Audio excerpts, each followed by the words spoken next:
Hi, my name is KYanna, and I'm doing an honors project on composting, and here's my presentation. So in a nutshell, composting is when microorganisms, moisture, and humidity yield carbon dioxide, heat, water, and biomass. So some composting methods include bins. These are cheap and they require little labor, but there's also in-vessel systems.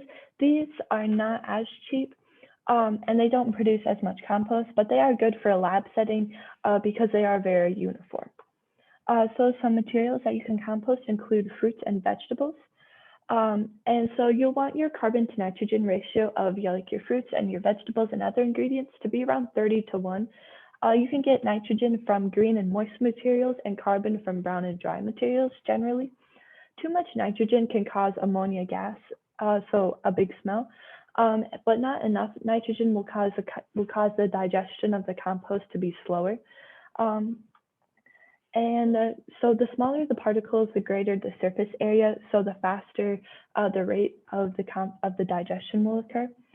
So you'll need at least 5% oxygen in the air, but 10% is optimal.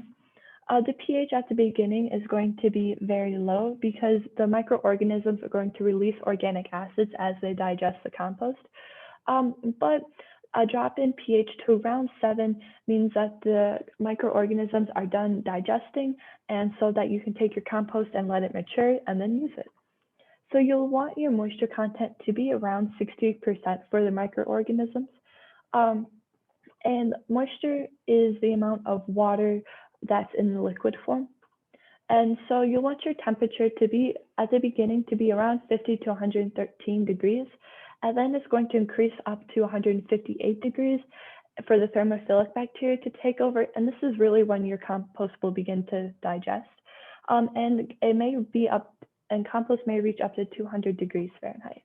So after composting, your pH should be around 7, your moisture content should be around 40%, your carbon to nitrogen ratio should be around 15. And so what can you do with your compost? You can use it in farming or gardening, or you can also sell it. So the future of composting, a lot of food waste currently is being put in the landfill. And if you can use that food waste into your compost, then you can decrease the amount of greenhouse gas that food waste is producing in the landfill. You can also, agriculture is also likely to continue to deplete the soils and organic matter. So compost will play a key role in keeping that soil fertile. And that's the end of my presentation. So thank you for listening. And here's some of the resources I use.